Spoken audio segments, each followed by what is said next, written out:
Hi, welcome to Sherin's kitchen. இன்றைக்கி நம்ம கிச்சனில் கேக் பண்ண போகிறோம். அதுவும் சாக்லேட் கேக் பண்ணிவிட்டு அதுக்கு மேலே தடவுறதுக்கு க்ரீமும் சேர்த்து பண்ண போகிறோம்.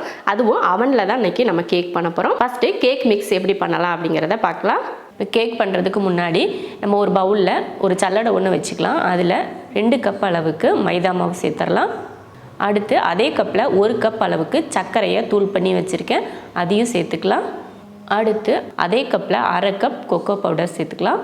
1 கப் எடுத்துட்டோம்னா அந்த கப்பை அளவு வச்சே நம்ம எல்லாம் சேர்த்துக்கணும். அப்போ தான் உங்களுக்கு ஈஸியாக இருக்கும். 1/2 ஸ்பூன் அளவுக்கு பேக்கிங் பவுடர், 1/4 ஸ்பூன் அளவுக்கு பேக்கிங் சோடா சேர்த்துட்டு இதை நம்ம ஜலிச்சு எடுத்துக்கலாம். இந்த ஒரு கட்டியாக இருக்கும் பார்த்திங்களா, அதுக்காக தான் நம்ம ஜலிச்சு எடுக்கிறது. இல்லைன்னா நம்ம கலக்கிறப்ப பார்த்திங்கன்னா உருண்டையாக உள்ள மாவெல்லாம் நிற்கும். அதனால் இந்த மாதிரி ஜலிச்சு எடுத்துகிட்டு அதுக்கப்புறமா நம்ம கலக்கிறது ஈஸியாக இருக்கும். இப்போ ஜலிச்சு எடுத்துட்டோம். இப்போது அதே கப்பில் 1 கப் பால் சேர்த்துக்கிறேன். பத்தலைன்னா அதுக்கப்புறமா நம்ம சேர்த்துக்கலாம். அடுத்து 1/2 கப் எண்ணெய், நம்ம வீட்டில் சமையலுக்கு யூஸ் பண்ணுவோம் இல்லையா, அந்த ரீஃபைண்ட் ஆயில், அதுதான் நான் சேர்த்துருக்கேன். இப்போ இதை கலந்துக்கலாம். நம்ம கலக்கிறப்ப அந்த பால் ஊற்றின அளவு வந்து சரியாக இருக்கா இல்லையான்னு பார்த்துட்டு அடுத்து நம்ம இன்னொரு கப்பு கூட சேர்த்துக்கலாம். இப்போ பார்த்தீங்கன்னா பால் ஊற்றி கொஞ்சம் பத்தலை, அதனால எக்ஸ்ட்ரா நான் இன்னொரு கப் அளவுக்கு பால் சேர்த்துக்கிறேன்.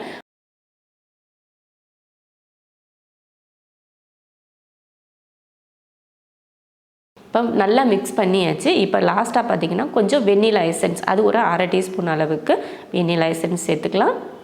சேர்த்துட்டு நல்லா கலந்துடலாம். கலந்ததுக்கப்புறமா மாவோட பக்குவம் பார்த்திங்கன்னா இந்த மாதிரி நம்ம இட்லி மாவை விட நல்ல கெட்டி பக்குவத்தில் இருக்கிற மாதிரி கலந்து எடுத்துக்கோங்க. அவ்வளோதான். இப்போ கேக் மிக்ஸ் வந்து ரெடி ஆயிடுச்சு. கேக் மிக்ஸ் ரெடி பண்ணியாச்சு. இப்போ நம்ம வந்து அவனை வந்து ஃபஸ்ட்டு நம்ம ப்ரீஹீட் பண்ணி எடுத்துக்கணும். அதை பண்ணிடலாம். இப்போது அடுத்ததாக வந்து நம்ம அவனை வந்து ப்ரீஹீட் பண்ணிக்கலாம். சுவிட்சை ஆன் பண்ணதுமே இந்த மாதிரி லைட் எரியும். அது ஸ்டார்டிங் ஸ்டேஜில் அப்படி தான் இருக்கும். இப்போ நம்ம என்ன பண்ண போகிறோம்னா, இதில் வந்து கன்வெக்ஷன் இருக்குது பார்த்திங்களா, அதையே ஒரு தடவை கிளிக் பண்ணால் 110 டிகிரி செல்சியஸ் வரும். அதுலேயே நம்ம 180 டிகிரி வைக்கலாம். 180 வச்சாச்சு. வச்சுட்டு இதில் ஒரு டைமர் செட் பண்ணலாம். 10 நிமிஷம் வந்து நம்ம ப்ரீஹீட் பண்ணலாம். 10 நிமிஷம் இல்லைன்னா 5 நிமிஷம், இந்த மாதிரி நம்ம டைம் செட் பண்ணுறது தான். நான் வந்து ஒரு 10 நிமிஷத்துக்கு டைம் செட் பண்ணுறேன். 10 நிமிஷம் ஓகே. இப்போ ஸ்டார்ட் கொடுத்துடலாம். இப்போ ஒரு 10 நிமிஷம் கழித்து இப்போ அவன் வந்து அதுவே சவுண்டு விட்டு ஆஃப் ஆகும். இந்த 10 நிமிஷம் முடிஞ்சதுமே அதுக்கப்புறமா நம்ம கேக் மாவு ரெடி பண்ணியிருக்கோம்ல, அதை எடுத்து உள்ளே வச்சுக்கலாம். அடுத்ததான் நம்ம கேக் ட்ரேயில் கேக் மிக்ஸ் ஊற்றிக்கலாம். இப்போ வந்து கேக் டின்னு எடுத்திருக்கேன். இதில் வந்து நம்ம எண்ணெய் தடவிக்கலாம். இல்லைன்னா வந்து கேக் வந்து ஒட்டிக்கும் இல்லையா, அதனால் ஒரு எண்ணெய் தடவிட்டு அதுக்கு மேலே நான் பட்டர் ஷீட் போட்டிருக்கேன்.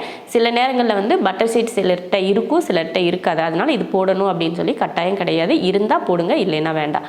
இப்போ கேக் மிக்ஸை ஊற்றிக்கலாம்.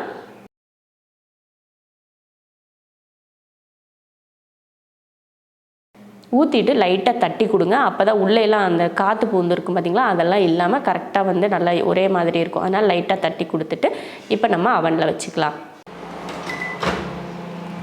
பார்த்து வைக்கணும், ஹீட்டாக இருக்கும். இந்த பிளேட் இருக்குது பார்த்திங்களா, அது ரொம்ப ஹீட்டாக இருக்கும். அதனால் பார்த்து வச்சுட்டு இப்போ மூடி வச்சிடலாம். மூடி வச்சுட்டு மறுபடியும் இந்த கன்வெக்ஷன் அப்படின்னு சொல்லிட்டு இருக்கு பார்த்திங்களா, இதையே இது பண்ணால் டெம்பரேச்சர் காட்டும். அதில் நமக்கு எவ்வளோ தேவை அப்படின்னு பார்த்துட்டு வைங்க. நான் இப்போ தான் ஃபஸ்ட் டைம் பண்ணுறேன். நான் வந்து ஒரு 180ல் ட்ரை பண்ணலாம் அப்படின்னு பண்ணிகிட்ருக்கேன். இப்போ 180 வச்சாச்சு. இப்போ பார்த்திங்கன்னா டைம் செட் பண்ணலாம். இது வந்து 10 நிமிஷம், அதையும் ஒரு 3 டைம் அமுத்தணும். 10, 20, 30 நிமிஷத்துக்கு வச்சுருக்கேன். நம்ம இது கரெக்டாக வேகுதா இல்லையான்னு சொல்லிவிட்டு லாஸ்ட்டில் தான் தெரியும். இப்போ ஸ்டார்ட் கொடுத்துடலாம். 30 நிமிஷம் கழித்து எடுத்து பார்க்கலாம். டைம் 30 நிமிஷம் முடிஞ்சிருச்சு. ஓப்பன் பண்ணி பார்க்கலாம். நான் வந்து 30 நிமிஷம் கிட்ட கேக் வந்து வேக வச்சு எடுத்திருக்கேன். நீங்கள் வந்து இந்த 30 நிமிஷத்தில் நமக்கு கேக் வேகலை அப்படின்னா எக்ஸ்ட்ரா இன்னும் ஒரு 10 நிமிஷம் கிட்ட நீங்கள் வேக வச்சு எடுத்துக்கோங்க. அதே போல் நான் வந்து இந்த அவனில் செய்கிறது வந்து நம்ம மேனுவலாக எப்படி பண்ணுறது அப்படிங்கிற கேக் தான் நான் செஞ்சுருக்கேன். அதுலேயே ஆப்ஷன் கொடுத்துருக்காங்க. கேக்குக்கு எவ்வளோ கிராம் நம்ம உள்ளே வைக்கிறோம், அதுக்கு எவ்வளோ ஹீட் எடுத்துக்கணும், அதுவே ஆட்டோமேட்டிக்காக இருக்குது. அப்படி பண்ணுறதுனாலும் பண்ணலாம். அது வந்து நம்ம இன்னொரு வீடியோவில் பார்க்கலாம். இப்போ வந்து நம்ம எல்லா அவனுமே ஒரே மாதிரி இருக்காது இல்லையா, அதனால தான் நான் இந்த மாதிரி பண்ணியிருக்கேன். இப்போ உங்களுக்கு வேகலை, 30 நிமிஷத்தில் வேகலை அப்படின்னா இன்னும் ஒரு 10 நிமிஷமோ 20 நிமிஷமோ எக்ஸ்ட்ரா வச்சு வேக வச்சு எடுத்துக்கோங்க. இப்போ நம்ம கேக் வந்து நல்லா ஆறிடுச்சு. இப்போ வந்து நம்ம கட் பண்ணி எடுத்துக்கலாம். இப்போ கேக்கை வந்து அந்த மேலே வந்து கொஞ்சம் உயரமாகவும் லைட்டாக வெடிச்சும் இருக்கும்.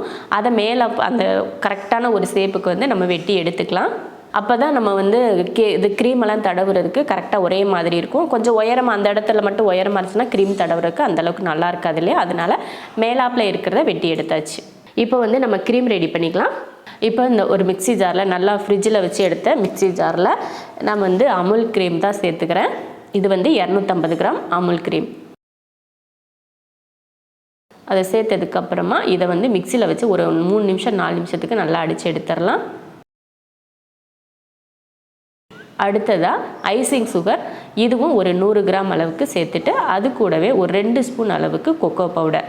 ஏன்னா நமக்கு வந்து அந்த க்ரீம் வந்து கொஞ்சம் கலராக இருக்கணும் இல்லையா, சாக்லேட் கேக்குக்கு கொஞ்சம் கலரான க்ரீம் இருந்தால் நல்லாயிருக்கும். அதுக்காக தான் கொக்கோ பவுடர் சேர்த்துருக்கேன். இப்போ இதையும் மிக்ஸி ஜாரில் போட்டு அடித்து எடுத்துடலாம். இப்போ அரைச்சாச்சு, நம்ம ஒரு பவுலுக்கு இதை மாற்றிக்கலாம். இப்போ நம்ம மிக்சியில் போட்டு அரைச்சிருக்கோம் இல்லையா, அந்த மிக்ஸி அரைக்கிறதுக்கும் சரி, நான் அதில் ஊற்றுற பவுலாக இருந்தாலும் சரி, எல்லாமே நான் வந்து ஃப்ரிட்ஜுக்குள்ள வச்சு எல்லா பாத்திரங்களையும் நல்லா சில்லுன்னு எடுத்து வச்சு தான் ஊற்றிருக்கேன். ஏன்னா லைட்டாக கொஞ்சம் ரூம் டெம்பரேச்சர் இருந்தாலுமே அந்த க்ரீம் வந்து நல்லா உருகி வந்துடும். அதனால தான் ஃப்ரிட்ஜுக்குள்ள வச்சு எடுத்தேன். நீங்களும் அது போல் இல்லைன்னா ஒரு பவுலில் பார்த்தீங்கன்னா ஐஸ் க்யூப்லாம் நிறைய போட்டு அதுக்கு மேலே நம்ம க்ரீம் இருக்கும் பார்த்தீங்கன்னா, அந்த பவுலை வச்சு நீங்கள் பீட் பண்ணிங்கன்னா அந்த பீட் வந்து உங்களுக்கு ரொம்ப நேரத்துக்கு இருக்கும். ஊற்றுனதுக்கப்புறமா ஒரு விஸ்கு வச்சு அதை நல்லா ஒரு 20 நிமிஷம் 30 நிமிஷம் கிட்ட நல்லா நீங்கள் பீட் பண்ணிங்கன்னா அது வந்து நல்லா அந்த க்ரீம் கிடைக்கும். அதே போல் உங்ககிட்ட எலக்ட்ரிக் பீட்டர் இருந்துச்சுன்னா சட்டுன்னு ஒரு 10 நிமிஷத்தில் உங்களுக்கு வந்து அந்த க்ரீம் வந்து ரெடி ஆயிரும். இப்போ நான் வந்து இந்த விஸ்கு வச்சு தான் ஒரு 20-30 நிமிஷம் கிட்ட நல்லா கலந்து இந்த மாதிரி க்ரீமாக வந்திருக்கு. அடுத்ததாக பார்த்தீங்கன்னா நான் வந்து ஒரு சுகர் சிரப் வந்து காய்ச்சி வச்சுருக்கேன். இது வந்து நம்ம இந்த பாகு அது இதெல்லாம் கிடையாது, நல்லா சுடு தண்ணி கொதிக்க வச்சு அதில் சர்க்கரையை போட்டு காய்ச்சி எடுத்துக்கிட்டால் போதும். அந்த தண்ணியை நமக்கு அதை வந்து ஒரு ப்ரஷ் வச்சு அந்த கேக் மேலே தடவிக்கலாம். ஒரு 2 ஸ்பூன் 3 ஸ்பூன் அளவுக்கு சுகர் சிரப் இருந்தால் சரியாக இருக்கும். அடுத்ததாக கேக் மேலே க்ரீம் வச்சுக்கலாம். க்ரீம் வச்சுட்டு நல்லா நம்ம சுற்றி வந்து கேக் ஃபுல்லாக இதை அப்ளை பண்ணி விடலாம்.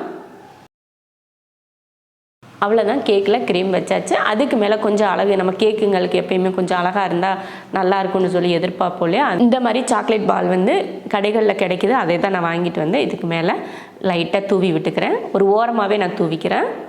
லாஸ்ட்டாக நடுவில் கொஞ்சம் வச்சுக்கலாம். இந்த மாதிரி உங்களுக்கு எந்த மாதிரி விருப்பமோ அந்த மாதிரி நீங்கள் இந்த பால்ஸ் எல்லாம் போட்டுக்கிட்டிங்கன்னா அழகாக இருக்கும்.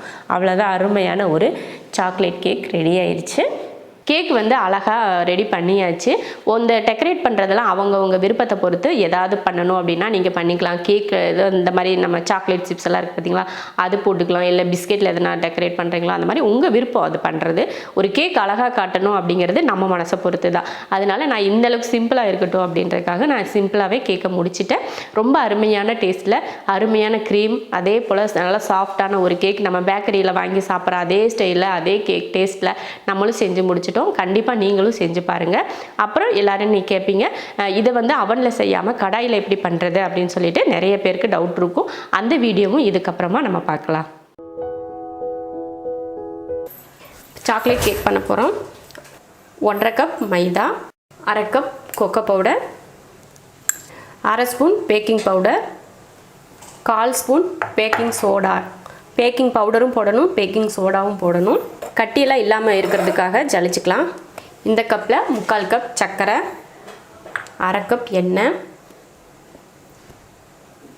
பால் 1 கப். இப்போ இதை கலந்துடலாம். கலக்கிறப்போ பால் பத்தலைனா இன்னும் கொஞ்சம் கூட எக்ஸ்ட்ரா சேர்த்துக்கலாம். இதை வந்து நல்லா கட்டி இல்லாமல் கலந்து எடுத்துக்கலாம். அவ்வளோதான், கலந்தாச்சு. நல்லா இது போல் கட்டி இல்லாமல் இதே பக்குவத்தில் கலந்துக்கணும். ரொம்ப தண்ணியாக இருந்துடக்கூடாது, கெட்டியாக தான் இருக்கணும். இது போல் கேக் டின் எடுத்திருக்கேன். அதில் ஒரு பட்டர் பேப்பர் போட்டு மேலே எண்ணெய் தடவிருக்கேன்.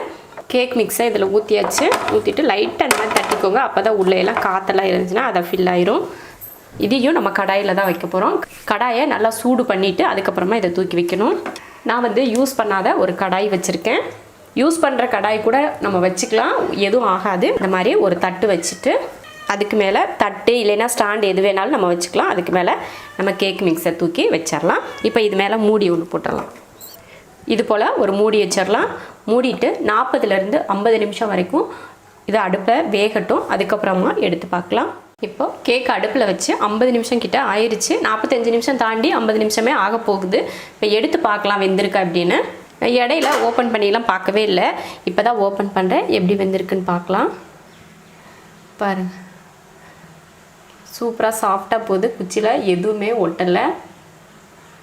அவ்வளோதான், கேக் ரெடி ஆயிடுச்சு. இப்போ அடுப்பை ஆஃப் பண்ணிடலாம். அடுப்பை ஆஃப் பண்ணிவிட்டேன். இப்போ கடாயிலேருந்து கேக்கை தனியாக வெளியில் எடுத்து வச்சுருந்தேன். அப்போ தான் சூடெல்லாம் ஆறும். எடுத்து இடத்துல மாற்றி வச்சிடலாம். ஆறுனதுக்கப்புறமா இதை எடுத்துக்கலாம். கொஞ்சம் ஆறணும், ஒரு 10 நிமிஷம் கிட்ட அப்படியே விட்டுட்டிங்கன்னா ஆறிடும். அதுக்கப்புறமா நம்ம தனியாக எடுத்துக்கலாம் கேக்கை. கேக் எடுத்து ஓரளவுக்கு வெளியில் ஆறிடுச்சு. இப்போ எடுக்கலாம் வெளியில். கத்தி வச்சு லைட்டாக இப்படி ஓரத்தில் இப்படி பண்ணி விட்டுட்டிங்கன்னா ஈஸியாக வந்துடும்.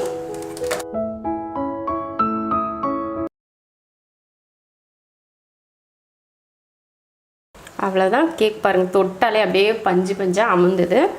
கேக் ரெடி ஆயிடுச்சு. நீங்களும் இது போல் கேக் செஞ்சு பார்த்துட்டு எப்படி இருக்குன்னு சொல்லுங்கள்.